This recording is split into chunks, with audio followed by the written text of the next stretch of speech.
નમસ્કાર દર્શક મિત્રો, આપ જોઈ રહ્યા છો લોકમૈત્રી ન્યૂઝ. હું છું એન્કર અર્પિતા પટેલ. હવે જોઈએ અગત્યના સમાચાર. વડોદરા આરટીઓમાં 2 દિવસથી ટેકનિકલ કારણોસર સર્વર ડાઉન થઈ ગયું છે, જેના કારણે અનેક લોકોને ધક્કો પડી રહ્યો છે, જ્યારે અરજદારોની તમામ અપોઇન્ટમેન્ટ રદ કરી દેવાઈ હતી. Automated driving test track software જીસ્વાન માધ્યમથી સારથી સોફ્ટવેર સાથે સંકલન સાધી પ્રોસેસ કરતું હોય છે.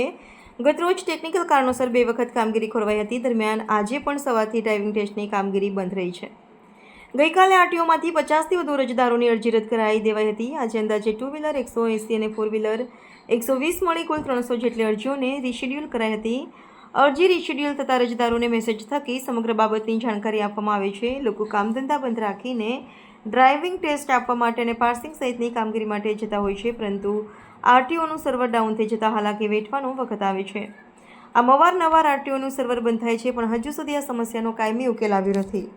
Bureau report, Lokmaitri news, Vadodara. Lokmaitri news સાથે જોડાયેલા રહેવા અમારા યુટ્યુબ ચેનલને સબસ્ક્રાઇબ કરી ફેસબુક અને ઇન્સ્ટાગ્રામ પેજને લાઇક અને શેર કરો.